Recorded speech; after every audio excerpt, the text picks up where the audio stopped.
입니다. 한 주간 동안 평안하셨습니까? 샬롬. 우리 다 같이 인사합시다. 샬롬. 네, 손 흔들어 주세요. 네, 반갑습니다. 반갑습니다. 네, 네, 더위가 많이 수그러들고 있습니다. 시간이 흘러 더위가 물러감과 같이 코로나도 물러가고 다시 모여 하나님 앞에 예배할 날이 속히 오게 될 것을 믿습니다. 아멘. 오늘 기독교인들이 가장 좋아하는 말씀 중 하나인 시편 23편의 말씀을 통해 코로나 시대를 살아가는 우리에게 주시는 하나님의 세미한 음성을 듣기를 원합니다. 시편 23편은 다윗의 시라고 기록되어 있습니다.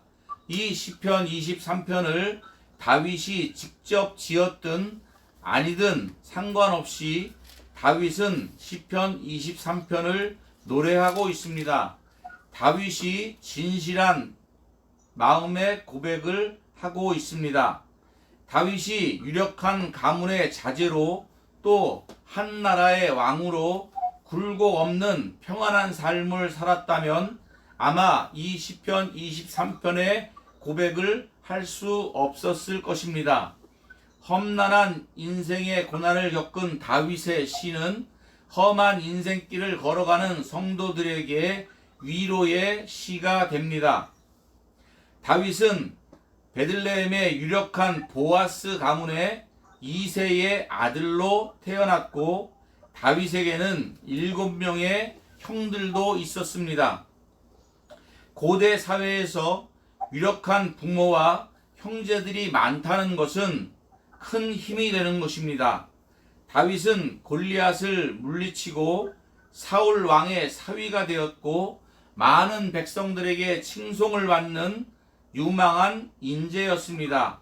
그러나 청년 다윗의 삶은 너무도 힘들고 비참한 삶을 살아야 했습니다. 유력한 가문의 부모나 형제도 다윗에게 힘도 도움도 되지 못했습니다. 장인인 사울 왕에게 쫓겨 도망자로 10년여의 삶을 살아야 했습니다. 더구나 다윗이 제일 증오하는 이방 민족 블레셋과 이방 민족들에게 부모도 형제도 함께 목숨을 구걸해야 했습니다. 골리앗을 향해 나아가는 그 패기는 찾아볼 수 없는 비참한 삶을 보내야 했습니다.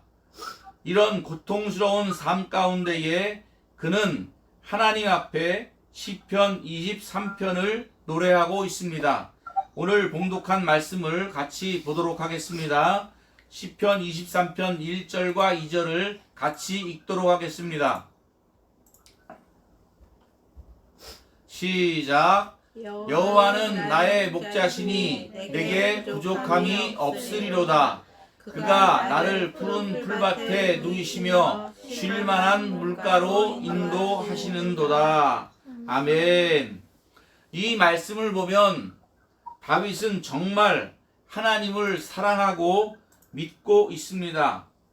다윗은 물질이나 명예나 권세나 세상에 그 어떤 것도 없었지만 오직 하나님 한 분만으로 부족함이 없다고 노래하고 있습니다. 다윗은 자신이 양이고 하나님은 목자라고 이야기합니다. 양은 착하고 순하고 깨끗한 이미지를 가지고 있지만 여기서는 그런 이미지를 말하고 있는 것이 아닙니다. 양은 첫째로 눈도 나쁘고 둔하여 갈 길을 알지 못합니다. 양은 방향 감각도 둔하고 미련합니다. 눈이 너무 나빠 앞에 낭떠러지나 구덩이에 빠지기도 하고 위험한 숲이 있는지 알지 못합니다. 그러니 스스로 물을 찾고 먹이를 찾는 것은 불가능합니다. 목자의 도움이 없이는 살아갈 수 없습니다. 둘째로 양은 스스로를 지킬 능력이 없습니다. 대부분의 동물들은 스스로를 지킬 능력이 있습니다. 빨리 달리거나 시각과 후각이 예민하여 적들로부터 위험을 감지하고 몸을 숨깁니다. 아니면 가시나 강한 턱과 이빨과 발톱 등으로 스스로를 보호하거나 먹이를 사냥합니다. 또한 영특하기까지 합니다. 그러나 양은 아무것도 없습니다. 재주도 없고 무기도 없고 지혜도 없습니다. 정말 목자 없이는 하루도 살아가기 힘든 동물입니다. 셋째로 양은 고집도 세고 멋대로 행동합니다. 그리고 넘어지면 일어서지도 못한답니다. 겉보기와 달리 양은 고집이 세다고 합니다. 보통 다른 군집 생활을 하는 동물들은 그 리더를 따라 일사불란하게 움직입니다. 그러나 양들은 그렇지 못합니다. 목자가 없으면 양들은 뿔뿔이 먹이를 찾아 흩어져 길을 잃어버린다고 합니다. 그리고 넘어지면 일어설 줄도 모릅니다. 목자가 도와줘야 일어설 수 있습니다. 양은 목자 없이는 중동 지방에서 살아갈 수가 없습니다. 스스로 살아갈 아무 능력도 없지만 목자만 있다면 아무 걱정이 없습니다. 목자의 음성을 듣고 목자의 뒤를 따라가기만 하면 푸짐하게 먹고 몸을 누일 만한 초장도 있고 목을 축일 물가도 있습니다. 양은 걱정할 것이 없습니다. 또 위험하고 사나운 짐승이 오더라도 목자는 그의 지팡이와 막대기로 지켜 주실 것입니다. 다윗은 양처럼 아무런 힘도 능력도 지혜도 없어 자신을 지킬 수 없지만 걱정과 근심과 두려움에 떨고 있지 않습니다. 양들이 아무 걱정과 근심 없이 목자 옆에서 평안히 지내는 것과 같이 자신도 목자 대신 하나님으로 인해 아무 걱정과 근심도 없이 부족함이 없는 삶을 살아가고 있다고 감사하고 있습니다. 4절의 말씀입니다.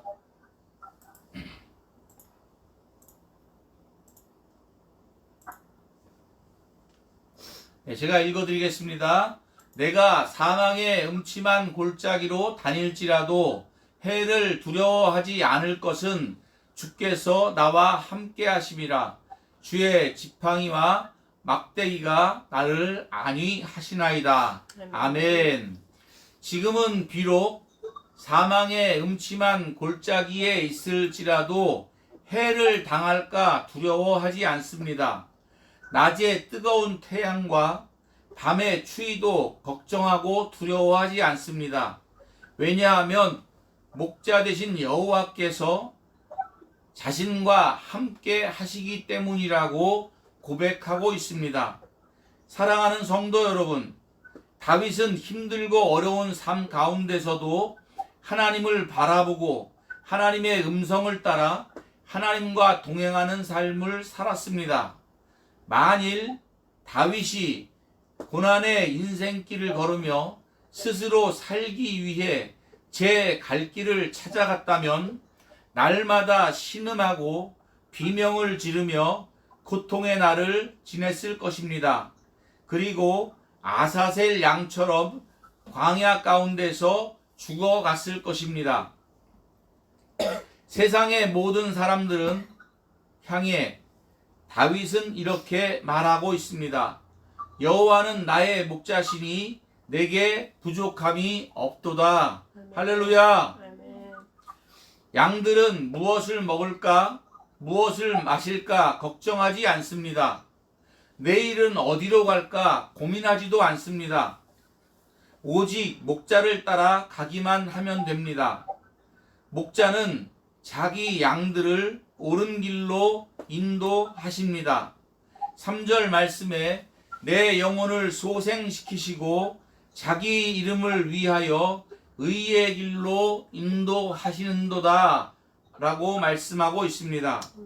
목자 되신 하나님께서 자신의 영광을 위하여 자신의 양들을 살리시고 양들을 옳은 길, 곧은 길, 생명의 길로 인도하실 것입니다. 마태복음 16장 24절의 말씀을 같이 읽도록 하겠습니다. 마태복음 16장 24절의 말씀입니다.